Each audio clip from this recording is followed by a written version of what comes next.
with over 20 years of experience across fine art, commercial, aerial, and scientific photography.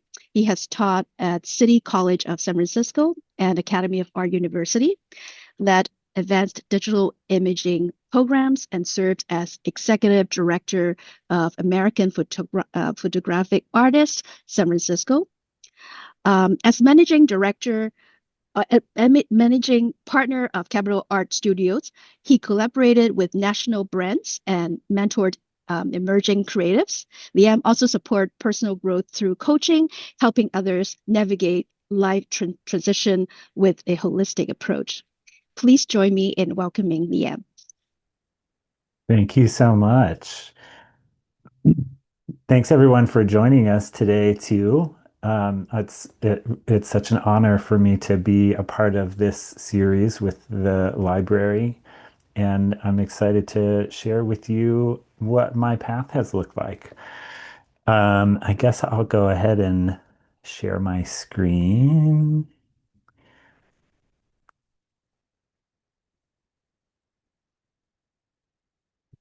Here we go. Looking good so far? Wonderful. Um, So this talk is a bit of a story, a bit of a meditation, hopefully a bit of a mirror. You might find that it's a little different than you might expect, and that's by design. You might also find that you leave with more questions than you came with, and that's also by design. One of the biggest things I believe in is that the beauty is in the asking. So I intend to raise some questions, provoke a bit of expansiveness, and queer the lens a little bit on what it means to be a creative professional. So, if there's one thing I hope you take from today, it's that creative paths don't have to be traditional to be meaningful. They can be nonlinear, strange, evolving, and still rich with purpose. Um, if you're joining us today, chances are I'm guessing you're interested in pursuing your own creative career path. Um, And yet, the idea here isn't to prescribe a formula, but to reflect back possibility for you, to widen the edges of what we think creative or professional path has to look like. So, if you're interested and willing, come along with me and I'll share with you what my particular path has looked like and maybe open some possibilities for what yours may look like as you move forward.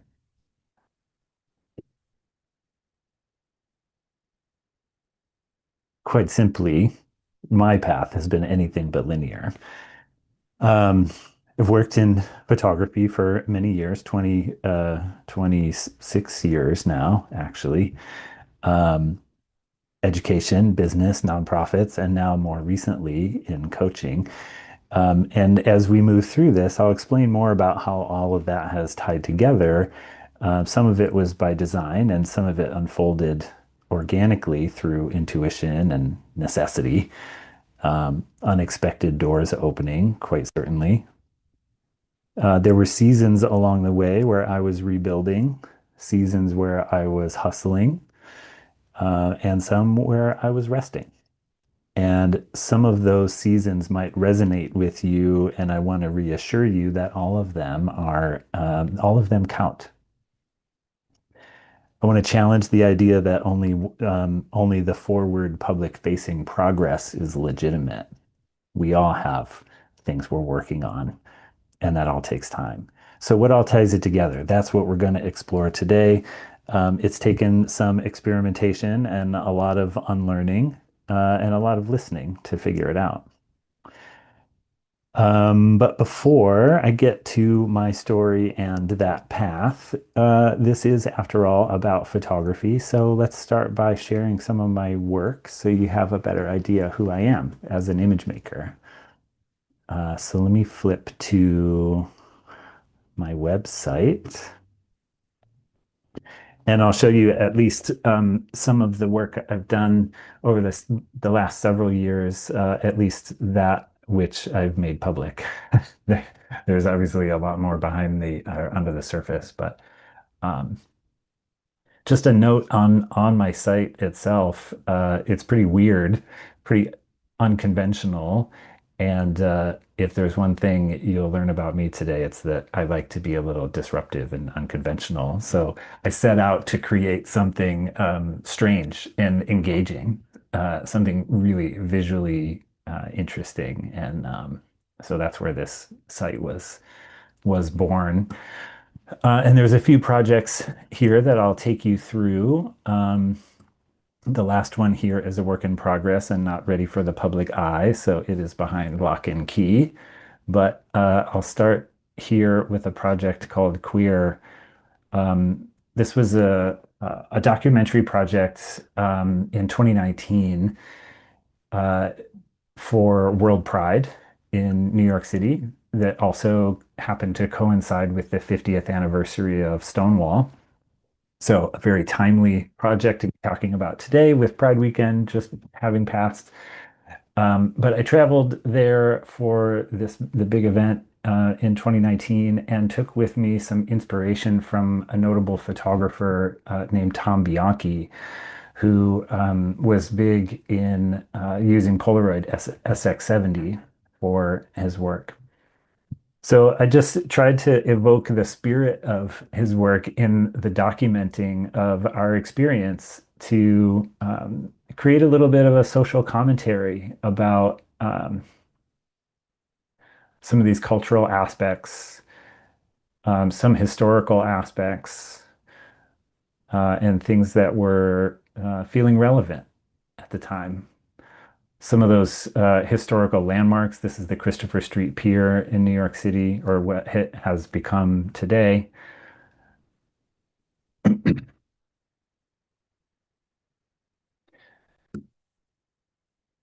The Marsha P. Johnson Memorial Fountain here, the New York City AIDS Memorial. We really kind of did a historical tour, if you will, to yours truly. There you go. To really sort of capture the essence of what this event was all about. There is the actual Stonewall Inn in New York. Fire Island as well, which is a relatively significant, historically significant sort of refuge for queer folks.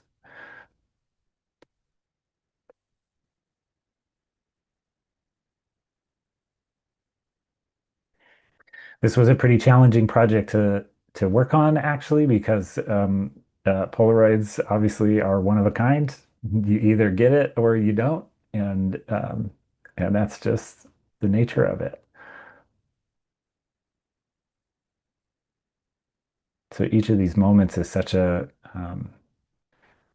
unique and momentary instance. This is the what used to be St. Vincent's Hospital, which is a quite notable place where HIV/AIDS patients were treated in the height of the epidemic. Now I think it's a condo building or something, apartment building. Um,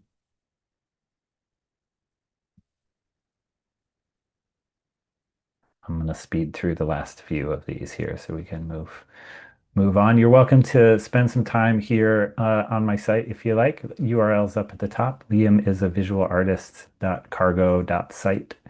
I'll give you links at the end of the presentation as well to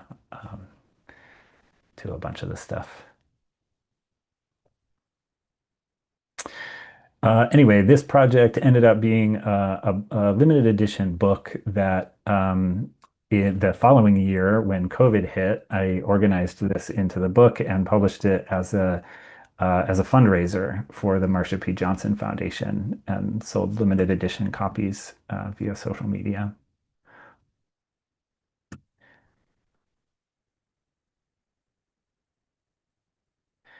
Let's move on. Quite a shift in gears here. Around 2015, I had an opportunity to work with the National Oceanic and Atmospheric Administration in Alaska. And this project was they needed help documenting the displacement of harbor seals in and around the glaciers around Anchorage. So I helped them install some high resolution cameras to the belly of their survey aircraft, and we went flying.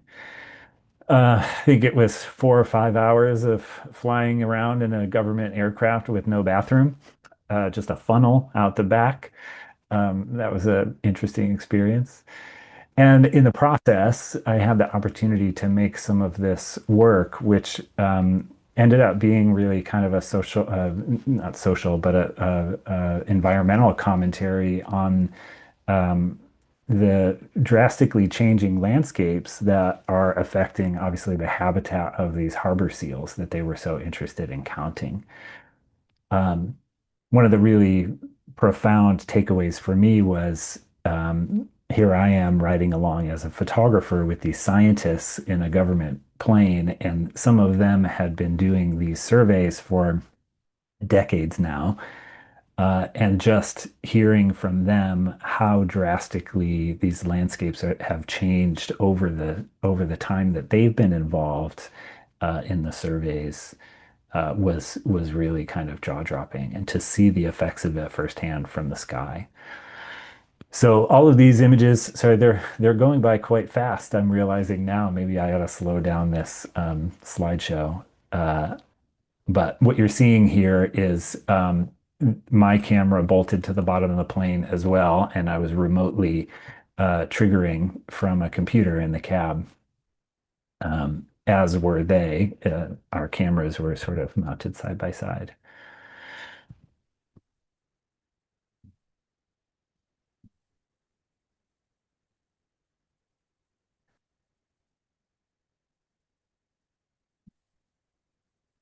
Um, Moving on, another sort of opportunity I sort of fell into was this project, a documentary project on Samoan tattooing. It's called Tatau, Marks of Polynesia. If you Google that title, you'll find some video documentary that was created about the project as well on YouTube. Um, Working with uh, a bunch of folks, really. We traveled to Samoa for 10 days or so to document life and culture and tattooing. Um, and this is the work that I came away with. I was a contributing photographer on this project. It was not my project specifically, but the show is now traveling the world. It first exhibited in the Japanese American National Museum in Los Angeles, and then I believe went to Hawaii, maybe New Zealand, I think, after that. Um, but a really immersive experience to be thrown into culture and to be charged with the task of, capturing powerful imagery that tells a story. And this is what I've come to focus on in my career over the years. I've done quite a lot of different genres of photography, but the visual storytelling in the documentary sense is where I have the most passion and spend the most time these days.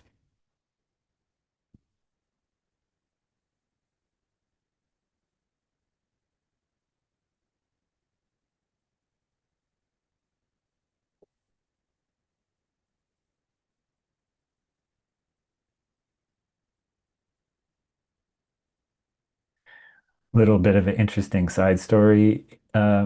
With this project, we were hiking up a mountain through the jungle to the family tomb. Um, and it was really hot, humid.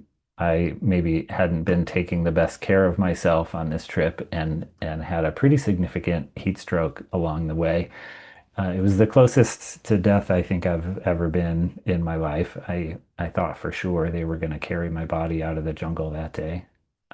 Obviously, that's not what happened, thank the universe. But it made for a quite intense experience to be with them.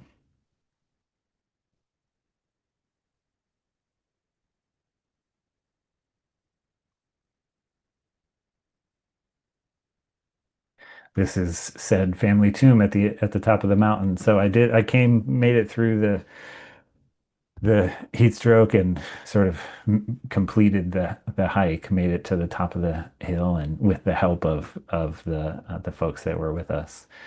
Um, but it was all in pursuit of visiting this family tomb.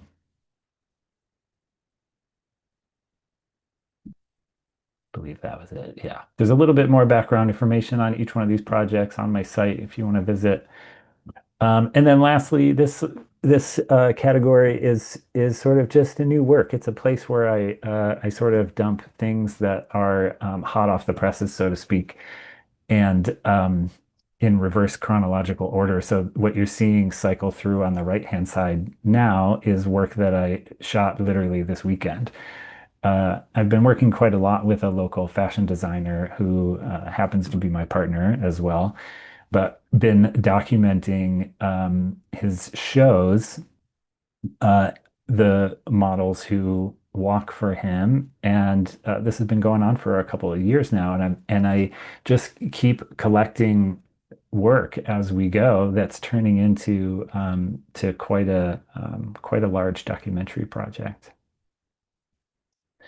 Where it will be shown or seen is anybody's guess, but maybe we'll find out soon enough.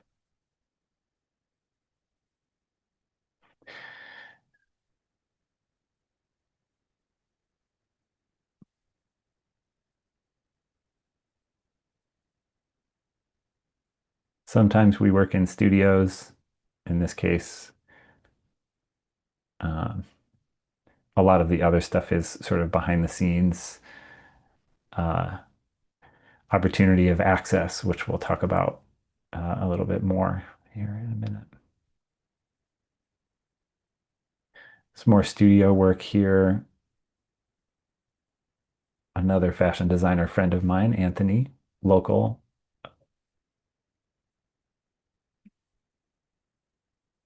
And once in a while, let's see if I can get there. I like to shoot live music because it's fun. I'm also a musician. That helps. Anyway, that's a not so quick overview of my work. Um, any questions or anything so far? Yes, Liam, we have a question from the audience. Sure. Question is, how did you get your first and follow-on projects? Do you have any recommendation for folks looking to enter the space from corporate careers? Mm, really good questions. I think we'll address some of that as we go, but uh, hmm, opportunities of access is how I'm going to respond to that. So we'll talk more about that. Um, Whether you're coming from a corporate career or any former career, or you're just going into school to learn photography, or coming out of school, getting started is getting started. And we'll talk about that too as the presentation goes on. It's really about exploration. It's about getting in touch with what resonates with you, and putting yourself or finding access to the circles where opportunities can happen. It's a little bit of a non-answer, I know, but that's kind of how it works. Thank you. Yeah. So, how did I get here? Uh, I'll explain my path with the sort of disclaimer that every path is different, and that's the beauty of it. So I did go to school for photography. I started at Kent State University, and then transferred to the Academy of Art. I focused in documentary work and photojournalism.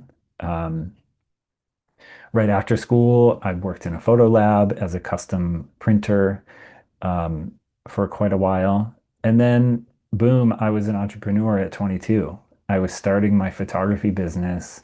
And at the time, a sort of accessible way to jump into photography is in the sort of wedding and portrait world. Um, Lots of people need portraits, families, all of that. and weddings happen all the time.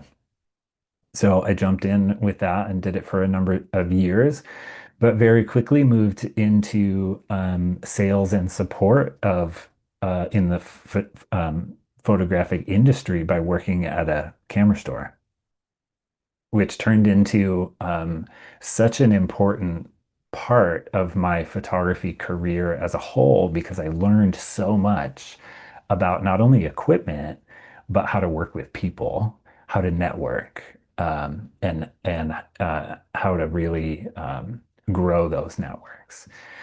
So through those channels, I moved into management at 24, leadership at 28, and then was knee deep in business development. Um, so learning a lot about the business side of photography in parallel to running my own, oops, went too fast, running my own business simultaneously. I stepped into teaching higher education in 2013 at sorry, I started at the Academy of Art and then moved to City College in 2018.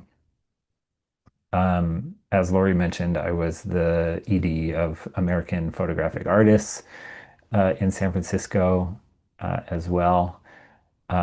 With them, did some work in DEIB, um, and also was sort of simultaneously managing partner for Capital Arts Studios in San Francisco. So I think you're getting the idea here that lots of irons in the fire, right? I've had my fingers in sort of a lot of different corners of the photographic industry, and how that all fits together is what we're going to explore a little bit more here.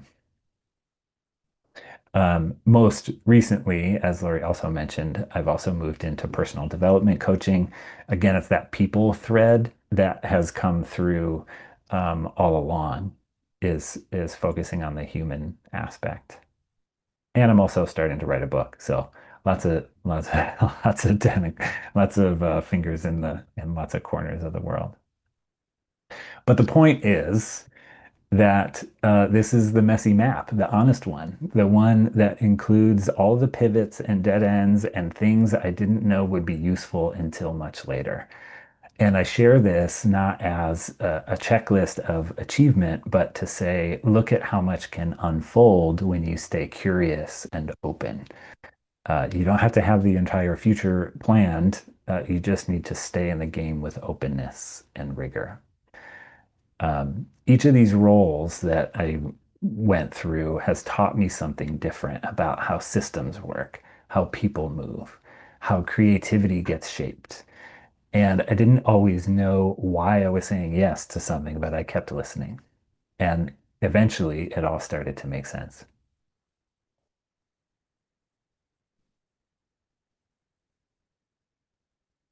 So it's only through that continual opening to what's possible that I found opportunities along the way. So to address the question, where did your first opportunities come from?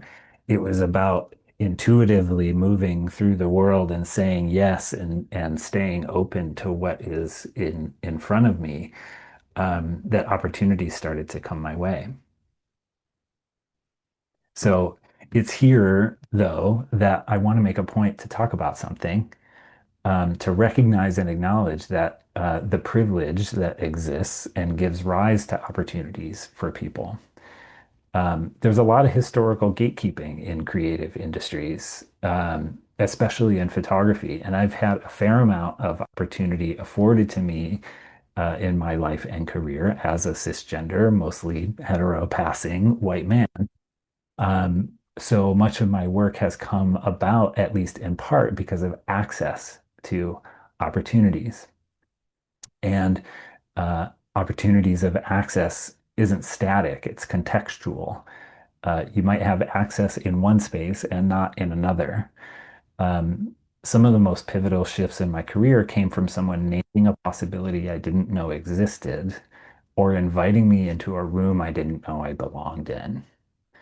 And so part of the work then becomes, how do we create these moments for others, dissolving the gatekeeping of the industry, demystifying, inviting, illuminating a path.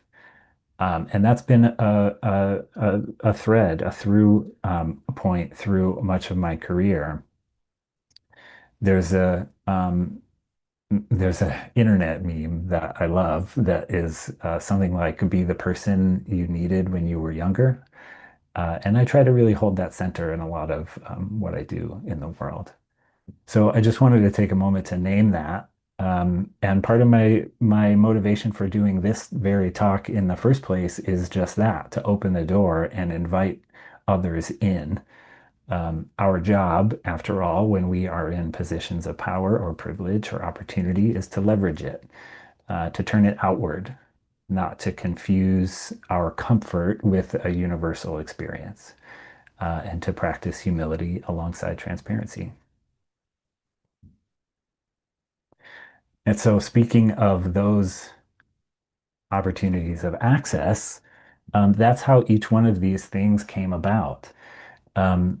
The top left image is an image I shot out of that same um, government aircraft in Alaska. And I was there because of the opportunity afforded to me to work with NOAA. I wouldn't have had a 5 hour survey flight around Alaska if I hadn't been given the opportunity to work with them. Um, Same with the image in the top right. The Samoa project came about because I was in the circles and had conversations with people that led me to the opportunity. Um, and next thing I know, I'm on a plane to Samoa. Um, in the bottom left, some of you may remember there was a gas main explosion in San Bruno around 2011, 12 maybe.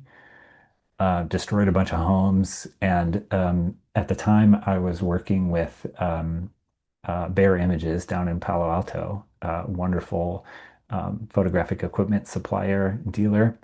And I showed up to work, and they said, "Hey, Liam, how do you like flying? You want to go? You want to go shoot this gas main explosion that just happened?" So I jumped in the car, and next thing you know, I'm in a Cessna hanging out the window shooting this gas main explosion. And little did I know that was my introduction into aerial photography. The first time I jumped in that plane and shot this image, started a whole thing over the course of the next 10 years or something. So I had no idea what was coming, but I said yes and went for it. Made, a couple interesting images here, and then it blew up into something completely different.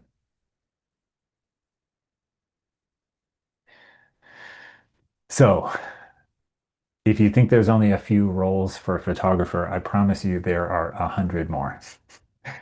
You could be a lighting tech, a set stylist, a photo editor, um, a metadata specialist, an image researcher for historical archives. You don't need to know all these roles exist today. You just need to stay open to discovering them and trust that your creative instincts are transferable across many disciplines.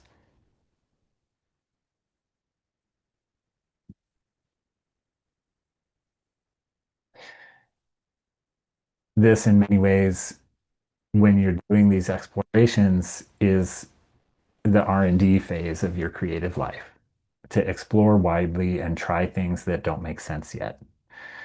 So I once took a gig that involved photographing these wind turbines in Oregon, and it wasn't glamorous, but it taught me how to work fast in unpredictable environments. It taught me how to be uh, crafty and show up and bolt my camera to a drone and get the images we needed uh, for these images to be successful. Everything you can do to become part of the architecture of your creative life. Nothing is wasted. Everything has uh, pieces that you can learn and discover from it.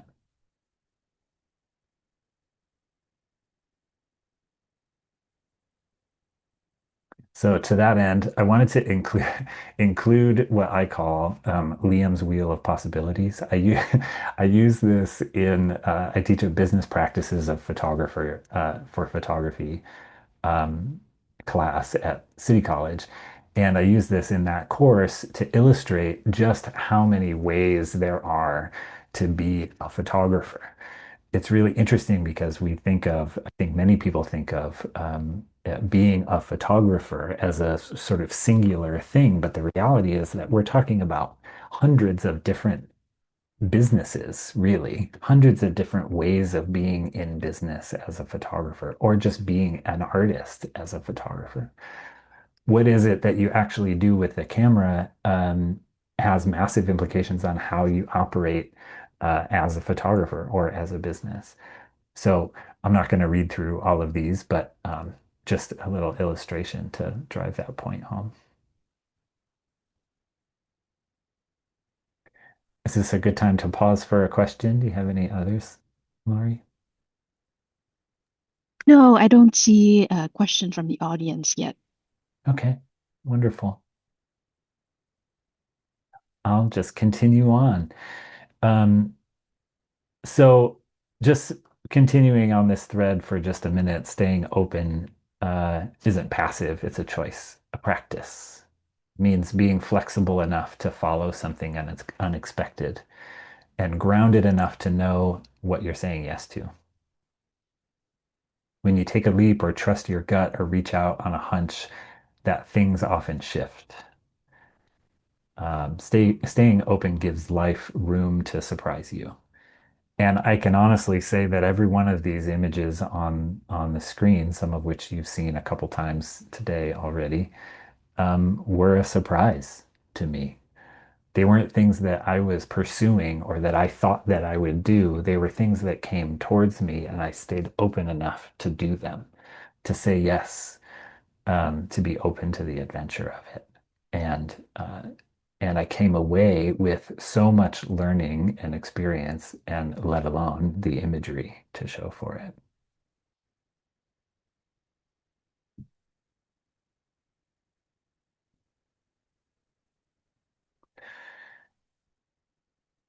So there was setting out. When you're setting out to do this, it's full of possibility. Yes, and also fear. You don't need to know the destination. If there's one thing I'm driving home today, it's that. But you do need to start listening to your own compass. What pulls you? What makes you feel awake and alive? What do you lose time doing? And on a more grounded level, who do you want to serve? What communities do you want to be in conversation with? And let that guide your next few steps. So, where did the opportunities come from? Where do you look for those first projects? You look inward to answer some of these questions and allow them to come to you that way.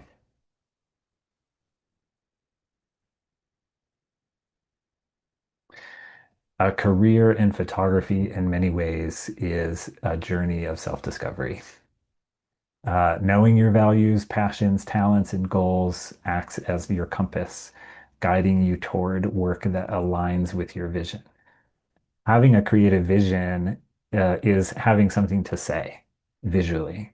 And so that's why there's so much of this inner knowingness that is so required in order to be a visual creative, in my opinion. Your career here isn't just something you build, it's something that builds you. Photography certainly helped me learn how I see, um, and as a result, how I capture imagery. Uh, Coaching, as it turned out, helped me learn how to listen. And to now go sort of full circle back to photography, I think about it more as an observationist, listening with my eyes, listening with my camera, allowing um, the scene or the subject or the story to emerge visually um, by listening. In such a vast field, of photography. Authenticity is the key to fulfillment and lasting success. Even if that means you're not making photographs for a living, which I know sounds kind of weird. What do you mean? I can be a photographer without making photographs for a living. Of course, you can. There's a million ways to be involved.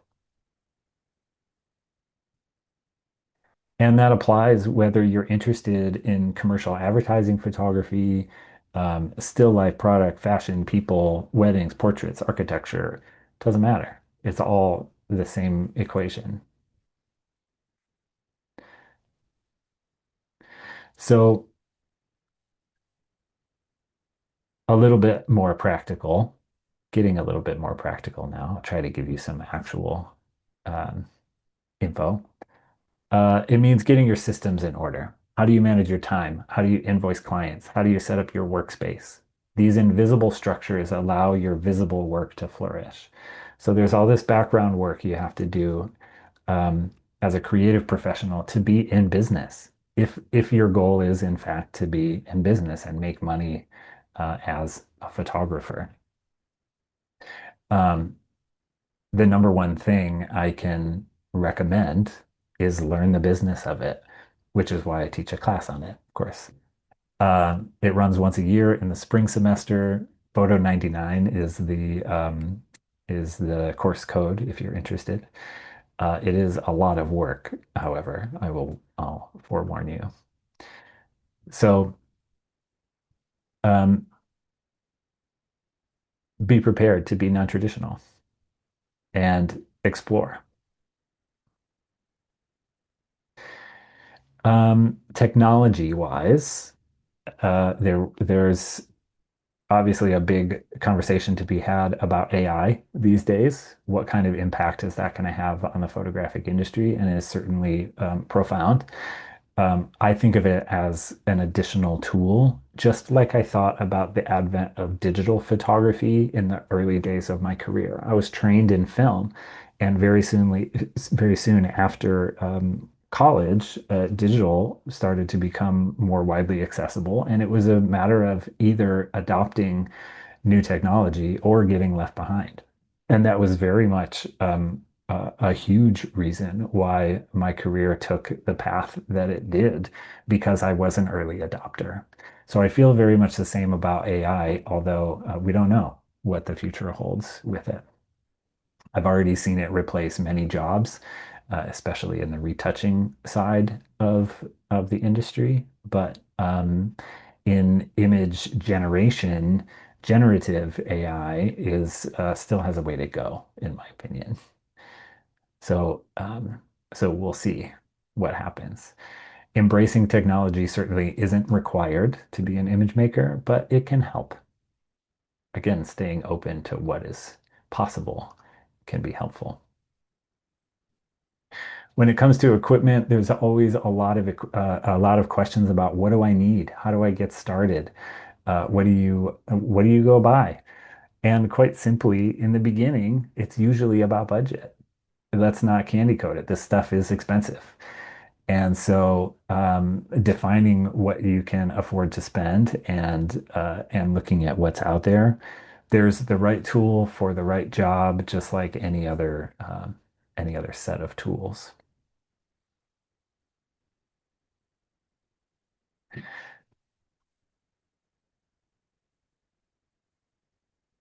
What does success look like to you? Well, in my mind, I'll reiterate the importance of the business side, understanding how to have your processes and systems in place to support your creativity so that you can be free to focus on the creativity is a really critical part. Um, but people skills, the riz, as the kids call it, having the charisma to network, make friends, put yourself in the circles where opportunity happens, or um, and and having the perseverance to stick with it. A close friend and mentor used to say all the time that entrepreneurship is not for the faint of heart, and it is so true. It takes a whole lot of work.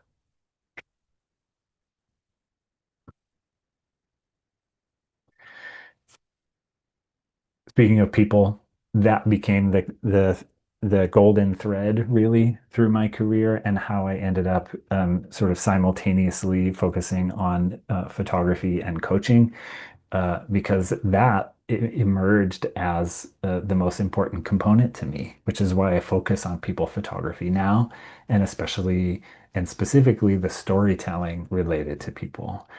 So from the Samoa project to this current documentary project with fashion design, it's really about telling the stories of the people behind it.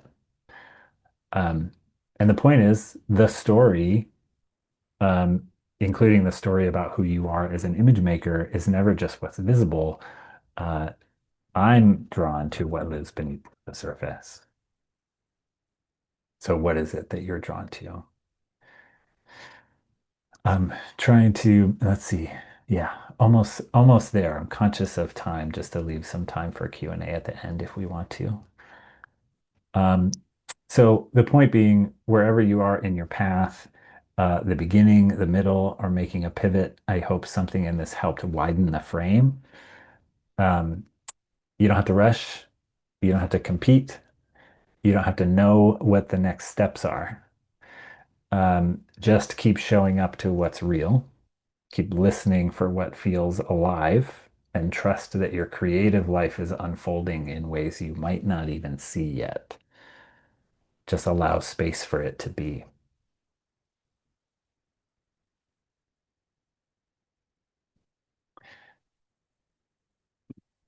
So now, today, where am I now after that path? I'm deeply entrenched in multiple directions. I am a photographer. I teach photography at the Academy and City College.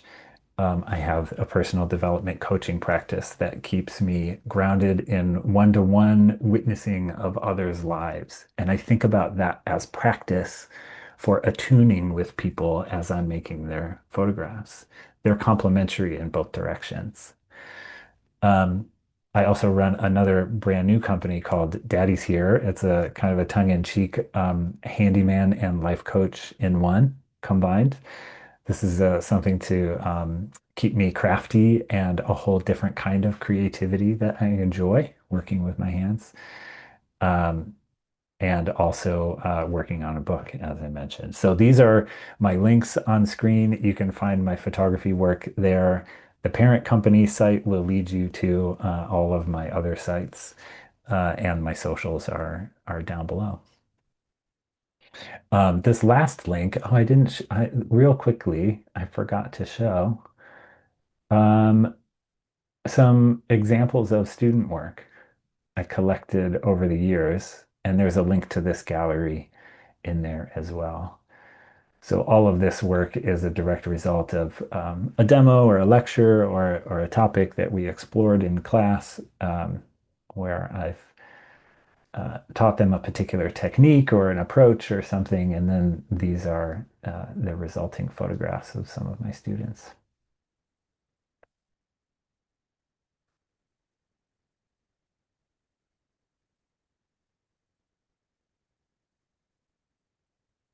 Happy to take questions while this runs if you like. Yes, yeah, we have a few questions. Sure. How important is it to commit to one lane or genre versus being open to explore different genres of photography, especially when building a portfolio or specialty? Really good question. And sorry, hang on one second. I had set a timer that was going off in my ear. How important is it to focus on one genre of photography or stay open to multiples? That's a really important question that I get a lot from students. And I really kind of have two answers for it, unfortunately. One of them is, when I look at a portfolio of an emerging photographer, it's really common to want to include your best work from a bunch of different areas.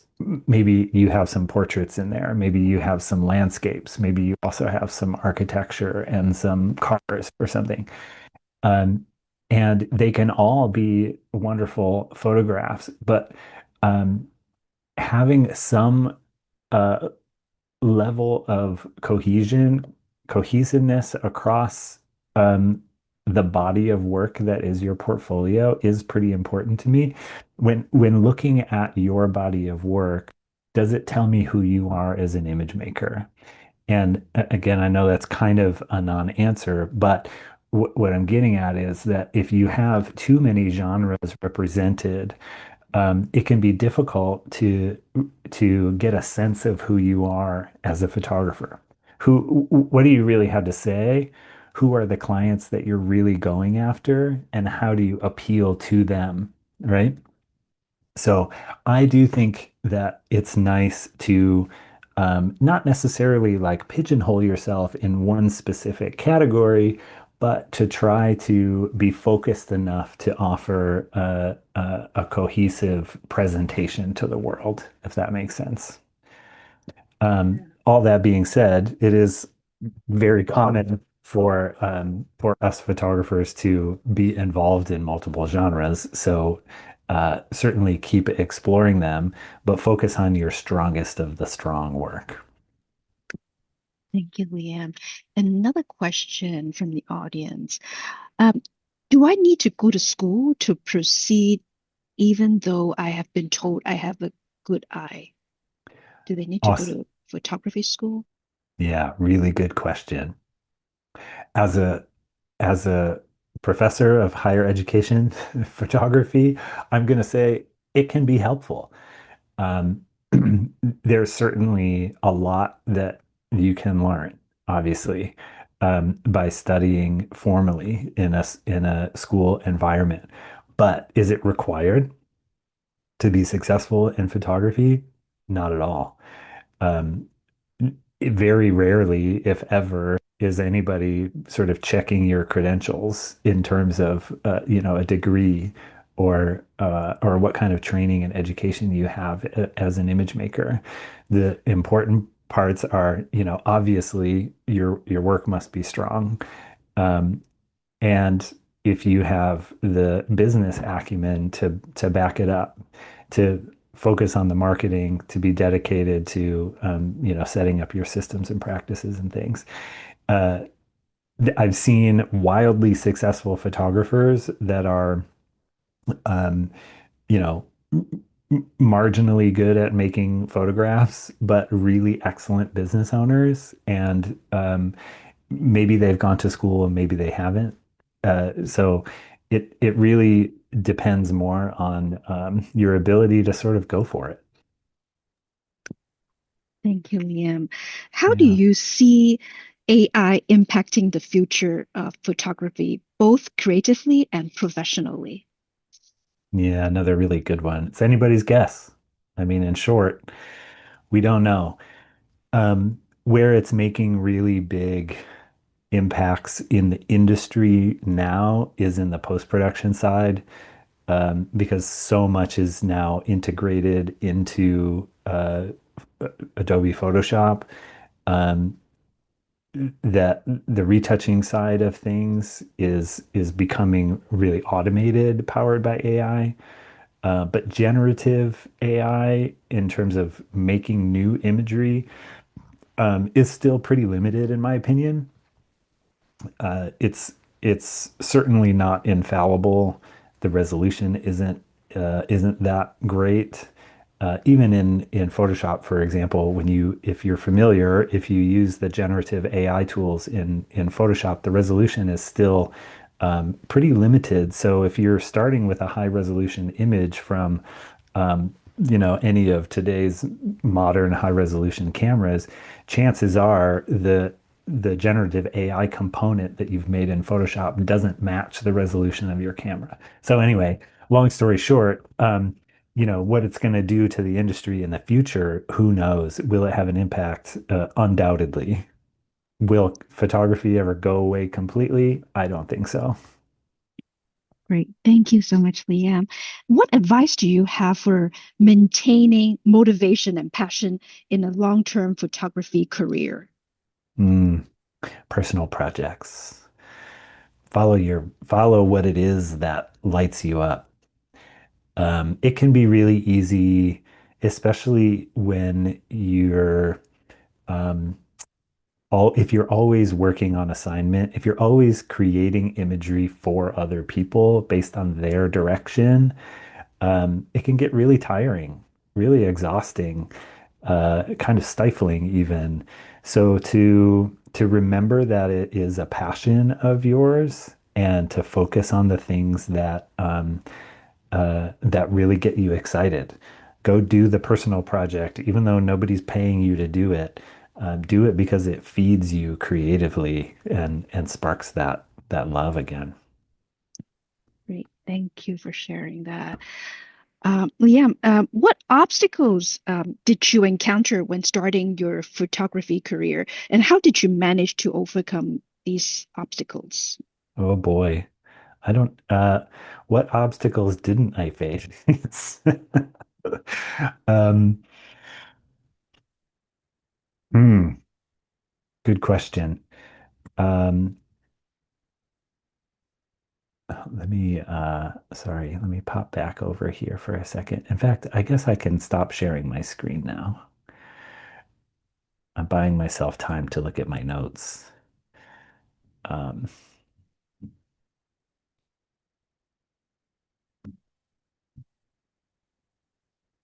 I think that,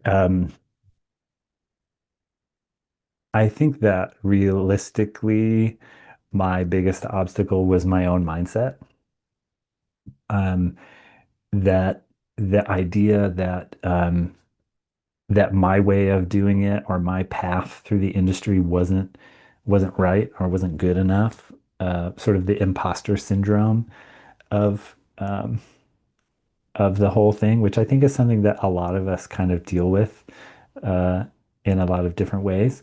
And how did I overcome it? I don't know that I ever have. I think it's something that I've continued to battle every step of the way. But to stay focused on what it is that we love doing as creative professionals just reminds me, why I do it. Thank you so much, Liam. I don't Yeah. see other questions in the chat. Or Q&A, sorry. I've been asking a participant to put the question in Q&A. I don't see more question in the Q&A. Oh, I just saw one. Okay. Question from the audience. I've been wanting to see if I could get into photography for myself, but too scared. What step do I take to move me forward? Mm, great question. Um, I would say first, um, a little self-reflection about what name the fear. What's that about? Where does that come from? What is it about the fear that prevents you from taking a step to explore it? In a practical sense, what could you do if you haven't yet taken a workshop or a course or something like that? Dip a toe in. Go have an experience by doing a workshop or a class or something, and just get a little active with it and see how that feels. Um, the participant actually added, they said that I've done assisting weddings, second shooting, real estate, personal projects, and I've been told that I have a good eye. Marathon and graduation too. He did photography and marathon and graduations. Wonderful. So you're already doing it. Um, but yeah, so how do you take the next step to pursue it further? Keep going, dig a little deeper. It sounds like, I mean, you've already got quite a bit of experience under your belt, really. You've gotten the ball rolling. So now's where try to get it to do the snowball effects, right? If the snowball's already rolling, get it to pick up some snow every rotation, a little bit more, a little bit more, a little bit more. Lean into the opportunities you've had and the contacts that you know, and see what else you can come up with. Thank you, Leanne. It's almost 3 o'clock, and I don't see other questions in the Q&A. So with that, I'd like to thank Liam for your time, for sharing your insights and experiences with us. Your passion for photography and the practical tips that you provided were incredibly valuable. We are so grateful for the chance to learn from your expertise. I also like to thank everyone for joining us today. I hope you all find the presentation both engaging and helpful. I'll be sending out an evaluation survey together with the recording link. Actually, Liam, would you mind send you your slide deck because it has the links? And one of the participants actually asked for your will. Um, so Sure. we will be sending the evaluation survey along with Liam's presentation slide and the recording link. Um, your feedback, it's very important to us. So please take a moment to share your thoughts so we can continue to improve our future programs. Thank you, everyone, once again, and wish you all a wonderful rest of your day. Bye bye now. Thanks, everyone.